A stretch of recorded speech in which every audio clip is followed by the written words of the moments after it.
have your setup? Oh, you're just going to hold. Okay. So you're not going to be super close up to our face. No. Okay. You got it on this? Okay. Thanks. Yeah, I'm going to do intro and then intro. Can you grab my phone? Should we wait till? That's not. Yeah, we can wait.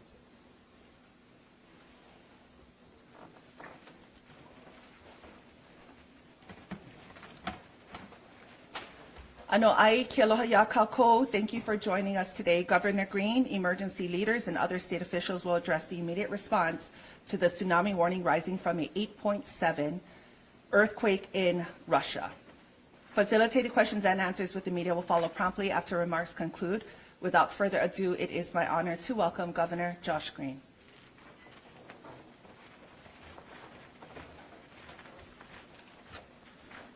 Aloha, everyone from Hawaii. For those who are watching nationally, first I want to reassure everyone that if we're calm, we're going to be fine.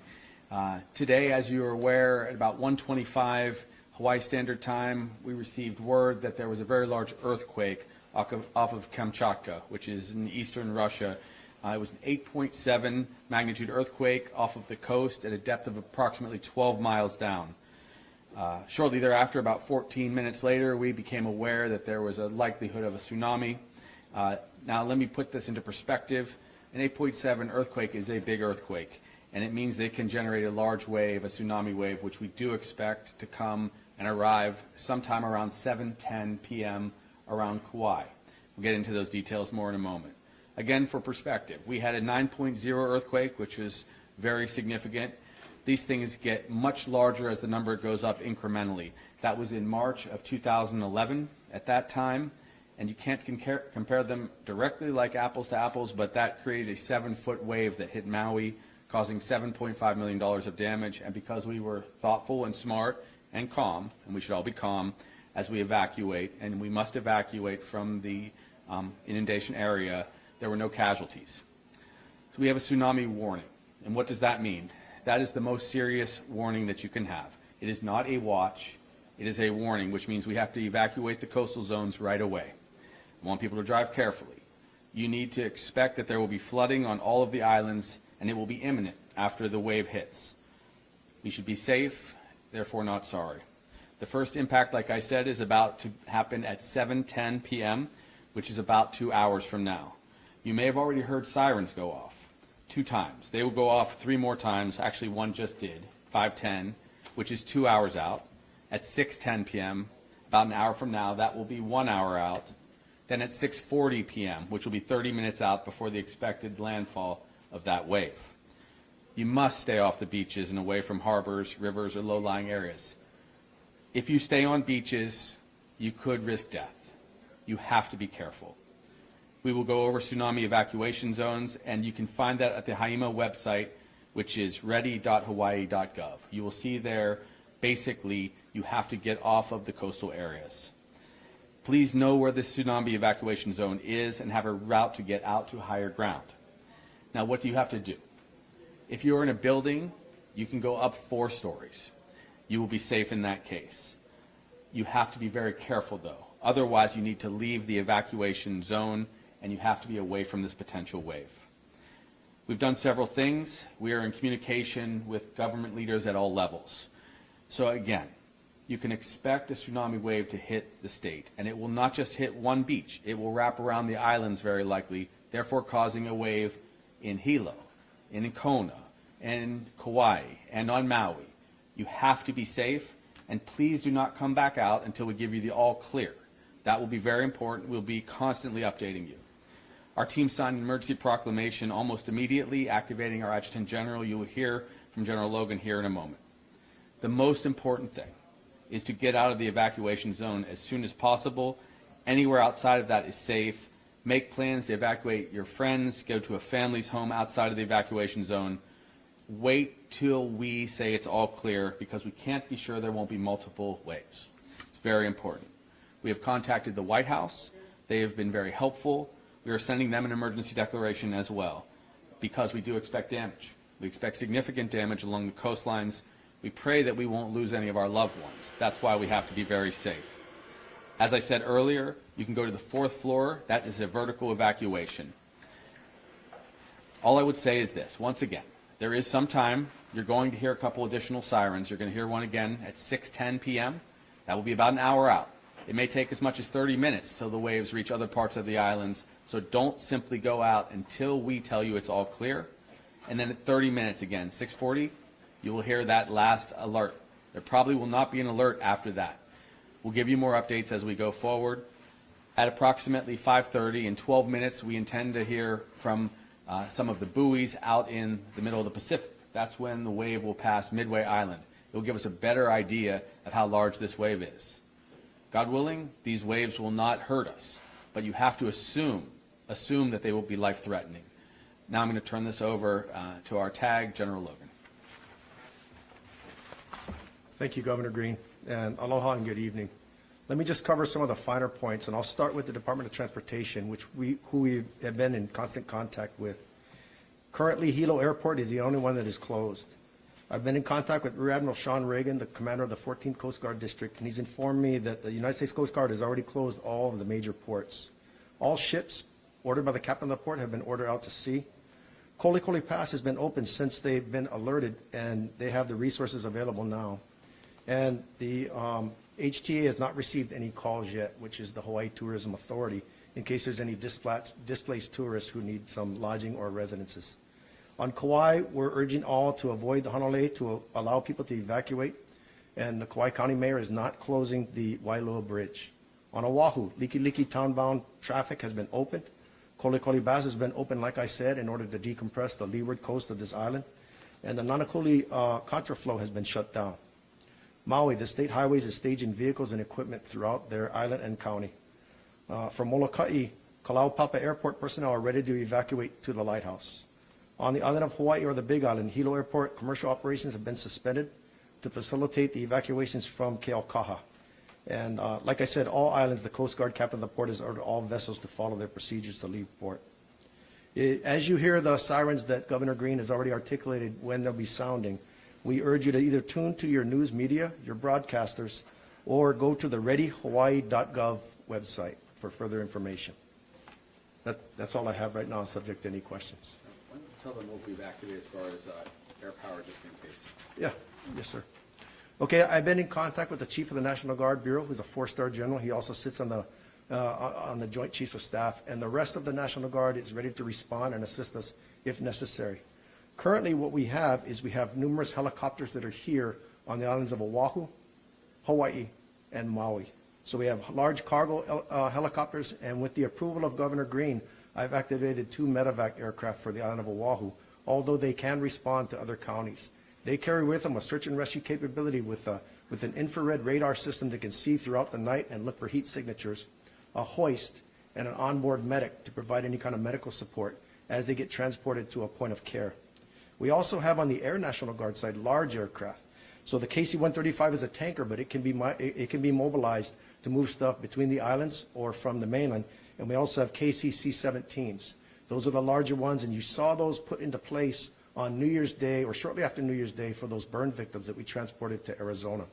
We would need to contact Admiral Paparo at U.S. Indo-PACOM for the authority to operate those airframes.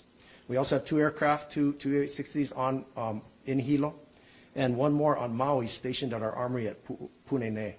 I've also ordered the activation of numerous troops and soldiers on all of the counties to provide a heavy vehicle capability, which is capable of doing either debris clearance or evacuation of personnel if the water gets too high. They're what we call high water vehicles. And we've also placed National Guard soldiers and airmen into all of the county EOCs for a near real-time response and to anticipate needs from the county mayors and also from the county EOC or emergency management administrators. So that's a purview of how we're postured right now. Mahalo. Mahalo, Tag and Governor. We'll do some media Q&A, and we'll just take one per media outlet who's present. Le'ui, I'd like to start with you. Can you, once again, this is for either Governor or for yourself, General Logan, underscore the contingency plans for those areas like Hana over on Kauai, those one-road areas, those vulnerable areas that you mentioned earlier? So we constantly exercise with the counties, and the county has a very robust plan. Specific to Maui, they are, of course, a multi-island county, but working with Mayor Bisson and his team, they have a response capability. Luckily, for the National Guard, we're a community-based organization, and we're postured on all the major islands, so we can activate more soldiers and airmen as necessary to assist the county. DOT also has assets, the State Department of Transportation, to assist the county departments of transportation with either clearing those roads or conducting their own evacuations. Thank you for that question. Let me add, just for coordination, so everyone understands, we were immediately in contact with our congressional delegation, who were diligent and on the spot, offering us whatever support we needed, also in communication support. We also are prepared to continuously have our EOCs activated on all of the islands. The mayors are in charge. We've been in constant communication with them as well. So everyone is prepared. Everyone is ready for what may come. But there is always some uncertainty about the size of the wave. In about 5 minutes, we'll reconvene a statewide meeting. And we will hear an update on the size of the wave, as I said, as it passes through the middle of the Pacific. We'll also be in communication with other states and islands, such as Guam, Tsunami, finding out what they have experienced. After the wave is passed, after we're all safe, we will reach out to these other friends of ours across the Pacific to support them in their recovery also. Mahalo, Governor. Andrew? From what you shared so far, is any of that based on any ocean readings between Russia and between Midway and Russia? Yes, there was immediately a response from all of the nearshore buoys. The question was answered almost immediately. Right after the earthquake, it was clear to us that there was going to be a wave. As we have shared, we don't know how large a wave usually until it passes Midway, and as you can see, it takes 5 to 6 hours to come across the Pacific in this case.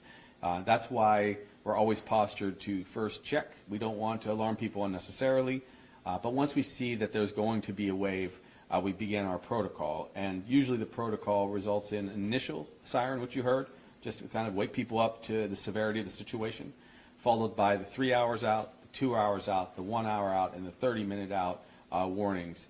At that point, we expect everyone to be fully evacuated, either out of the inundation zones or vertically.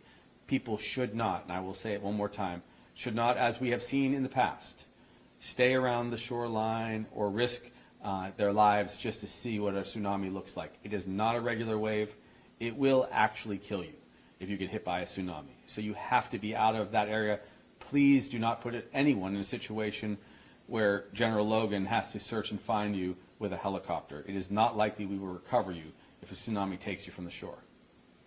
If you're stuck in traffic right now or in the coming hour or so, trying to evacuate, at what point, should you consider, what advice do you have to people who are still trying to evacuate at this time and as it gets closer to the 7 o'clock?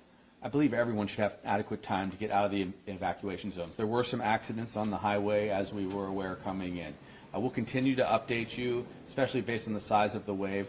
Obviously, everyone has to be away from the shoreline. We've been in contact with our tourism authority, Jimmy Tokioka, who is our director of DBED. He's been talking to the hotels. I've been speaking to the hospitals. They are prepared. They've actually activated additional shifts in case there are mass casualties. We are praying that that will not be necessary. If the waves come and go and then we give the all clear, we will be back to fine. We'll be back to normal. We probably will have a lot of debris to clean up. That's where our team will execute kind of the cleanup. There could be some power failures if local poles go down. Be aware of that. There could be some loss of water pressure. That happens sometimes in these circumstances. But once we give the all clear, we will no longer worry about casualties when we'll just be cleaning up. I really think people should have plenty of time given where we are. Some of the traffic was already beginning to abate when we got here at about 4:55. This formally concludes the presser, and we will stay tuned. We will have more updates in future press conferences. Mahalo.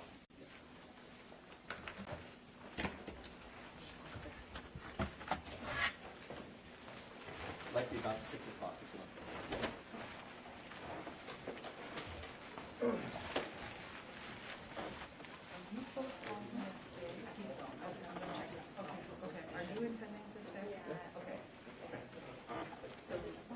You mean overnight? Or Oh, I was like, don't know. But, you know, the next one will be seven, As long as you go, so we'll see. You know, there's there, that's what it seems likely. Yeah. If the road gets crowded though, then that gets a little bit more, yeah, so we'll see who else shows up. Okay. Thank you.